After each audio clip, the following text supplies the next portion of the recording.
Atenção! Vai começar agora uma teleaula de manutenção do curso profissionalizante. Este módulo tem um total de 35 aulas. Hoje, você vai assistir a teleaula número 19. Bons estudos!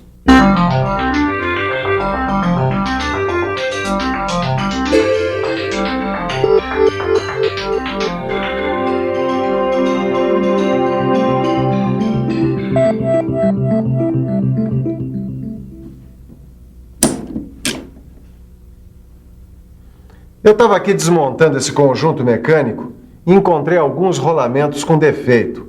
Então eu vou ter que substituir esses rolamentos defeituosos por outros, tomando cuidado para não danificar os que estão em boas condições. Na verdade, isso que eu estou fazendo aqui é um procedimento comum na manutenção. Na teleaula de hoje, você vai aprender como executar esta tarefa. Isto é, como verificar, desmontar e montar esses conjuntos mecânicos conhecidos como mancais de rolamentos. Ah, você também não sabe o que é um mancal? Então preste atenção, porque este é o assunto da nossa teleaula de hoje.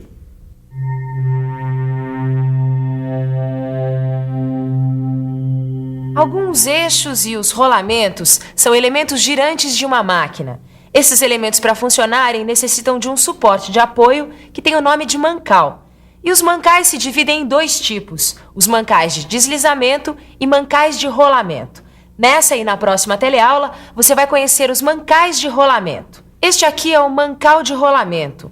Ele comporta rolamentos de esferas ou rolos que servem como apoio do eixo. Quando o eixo gira, essas esferas ou rolos também giram. Os rolamentos, por sua vez, podem ser de dois tipos. Estes são rolamentos radiais. Eles suportam cargas que atuam perpendicularmente ao eixo. E este é um rolamento axial, projetado para suportar cargas que atuam na direção do eixo.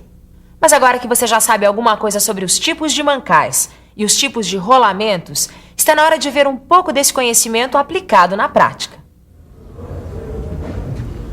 Então, Caio, o que é que manda aí? Ô, mestre Paulo, tava mesmo querendo falar com o senhor.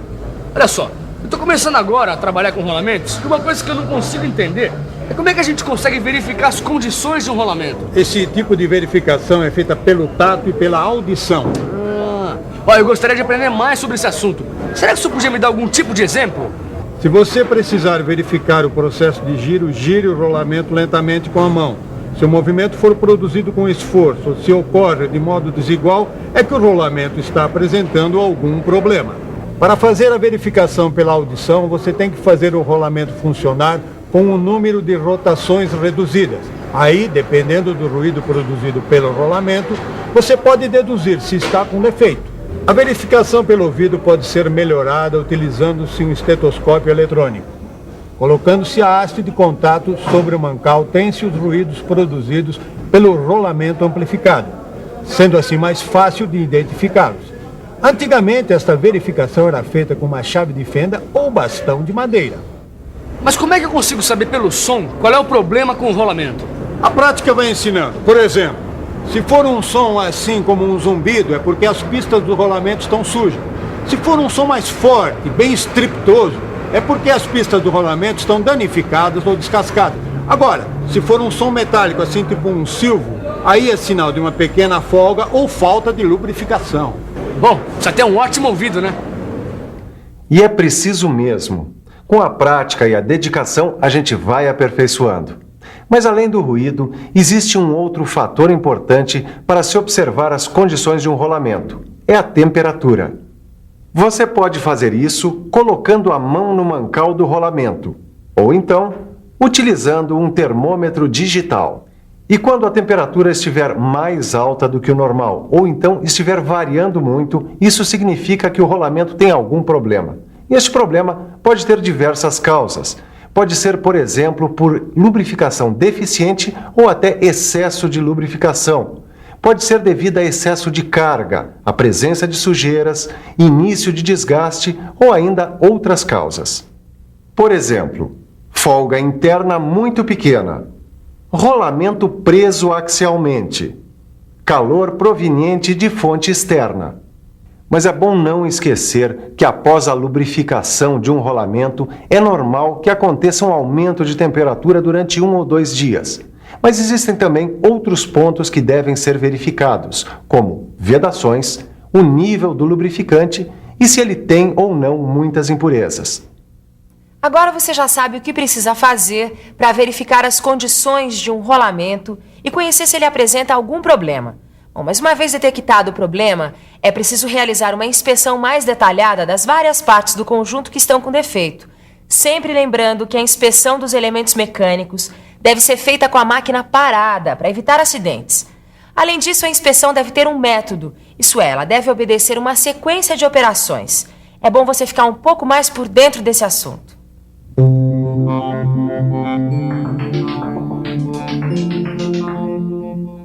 Antes de tudo, é preciso limpar com cuidado as superfícies externas do conjunto a ser desmontado.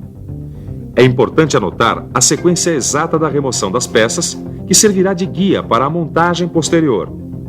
Com a retirada dessas peças, será mais fácil a remoção do eixo com o rolamento. Após a retirada do eixo com o rolamento, é preciso verificar o lubrificante. Vários tipos de impurezas podem ser sentidas através do tato. E uma fina camada de lubrificante espalhada nas costas da mão permite que você realize uma inspeção visual. Outra coisa muito importante é não permitir que sujeiras e umidade penetrem no conjunto desmontado, enquanto é realizada a inspeção do rolamento. É necessário proteger o conjunto com plástico ou pano.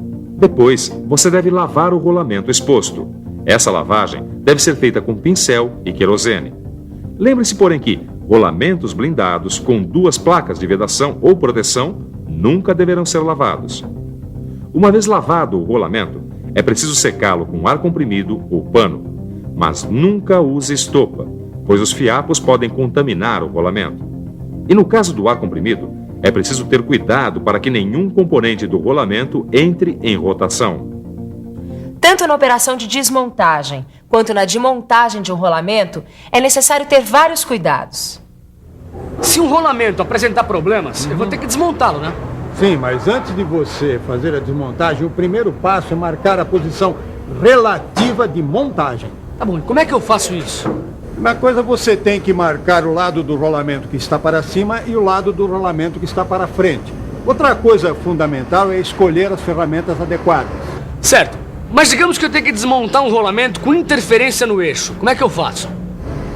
Realmente tem muitas coisas para você aprender sobre esse assunto. A desmontagem de rolamento com interferência no eixo é feita com um saca-rolamento, de modo que as garras da ferramenta fiquem apoiadas diretamente na face do anel interno. Mas se não for possível alcançar a face do anel interno, você deve colocar as garras sobre o anel externo. Só deve tomar cuidado para que o anel externo seja girado durante a desmontagem. Com isso, os esforços vão se distribuir igualmente pelas pistas. Isso evitará que os corpos rolantes marquem as mesmas. Se você não tiver um saca-rolamento, pode usar um punção de ferro ou um de metal, relativamente mole, com a ponta arredondada. O importante é que a ferramenta deve ser aplicada na face do anel interno. Outra coisa, o rolamento não deverá receber de jeito nenhum golpes diretos do martelo. Este método exige muito cuidado para não danificar o rolamento e o eixo. Com todos esses cuidados que o mestre Paulo indicou, você vai fazer uma desmontagem sem danificar o rolamento. E para montar o rolamento, você também deve ter uma série de cuidados, como escolher o método certo de montagem, observar a limpeza do rolamento e do local da montagem. É preciso selecionar as ferramentas adequadas, que deverão estar em boas condições de uso para a montagem. Depois disso, você ainda tem que tomar várias providências. Remover as rebarbas e fazer a limpeza do eixo e encostos. Verificar a exatidão de forma e dimensões dos assentos do eixo. Mais uma coisa importante: se você for substituir o rolamento, só tire o rolamento novo da embalagem na hora de fazer a montagem, porque a embalagem tem um protetor antiferruginoso. Se você aplicar esses princípios direitinho, pode se considerar pronto para iniciar a montagem. Mas não esqueça que você vai fazer a montagem de rolamentos com interferência no eixo. Para fazer esse tipo de montagem, você deve seguir os seguintes passos. Primeiro, lubrifique o assento do rolamento. Depois, posicione o rolamento sobre o eixo com o auxílio de um martelo. Mas lembre-se de que os golpes não devem ser aplicados diretamente no rolamento, e sim no tubo metálico adaptado ao anel interno. Para fazer a montagem, use as roscas internas ou externas já existentes no eixo. Se o rolamento for pequeno ou médio, deve-se usar prensas mecânicas ou hidráulicas. Mas se os rolamentos forem grandes, é preciso aquecê-los em um banho de óleo, numa temperatura entre 100 a 120 graus Celsius. Depois, coloque-os no eixo antes de esfriarem. Mas se o rolamento for do tipo que tem lubrificação permanente, esqueça tudo que eu falei sobre aquecimento, pois o aquecimento removeria o lubrificante e acabaria danificando o rolamento. Neste caso, você deve resfriar o eixo onde o rolamento vai ser acoplado, pois a contração facilitará a montagem. Mesmo assim, é preciso prestar atenção no tipo de aço que está sendo utilizado, pois alguns deles apresentam modificações estruturais quando são resfriados. Mas, de um modo geral, estes são os procedimentos que você deverá adotar quando for fazer uma montagem de rolamentos com interferências no eixo. Mas e se o rolamento, em vez de interferência no eixo, estiver com interferência na caixa, como numa roda, por exemplo? Nesse caso, você tem que fazer a desmontagem com o auxílio de um tubo metálico com a face plana e sem rebarba, como este aqui. Uma das extremidades do tubo é apoiada no anel externo, enquanto a extremidade livre recebe os golpes do martelo. Esses golpes devem ser distribuídos ao longo de toda a extremidade livre do tubo. Se entre os rolamentos houver algum ressalto, então use um punção ou alguma ferramenta similar, mas aplique o esforço sempre no anel externo. Não havendo condições de retirar o rolamento utilizando os métodos anteriormente citados, utiliza-se um saca-rolamentos com hastes reguláveis, aplicado no anel interno do rolamento. Uma vez desmontado o rolamento e sanado o problema, os passos para a montagem vão ser basicamente os mesmos da montagem do rolamento com interferência dos eixos. Ou seja, usar um tubo metálico contra a face do anel externo após a lubrificação das partes a serem montadas. E cuidar para que o rolamento não fique desalinhado em relação à caixa. Você também pode utilizar uma prensa hidráulica ou mecânica, e se os rolamentos forem grandes, deve ser aquecida a caixa para a montagem. No seu livro você vai encontrar ainda como fazer montagem e desmontagem de rolamentos sobre buchas. Mas vamos com calma. Antes, que tal uma boa revisada em tudo que a gente aprendeu hoje? E atenção, se liga aí que é hora da revisão. Na teleaula de hoje, você aprendeu que mancais são suportes de apoio para rolamentos e eixos, que são elementos girantes de uma máquina, e que existem mancais de rolamento e mancais de deslizamento. Aprendeu também que as condições de um rolamento podem ser verificadas pelo tato, pela audição ou por fatores como a temperatura. E viu como se faz a verificação e a inspeção de rolamentos em conjuntos mecânicos. Conheceu, afinal, quais são os procedimentos para a desmontagem e montagem de rolamentos com interferência no eixo e com interferência na caixa? No seu livro de estudos, você vai encontrar todos esses processos descritos, além de outras informações que vão complementar o seu aprendizado. Não deixe esse assunto esfriar. Bons estudos e até a próxima!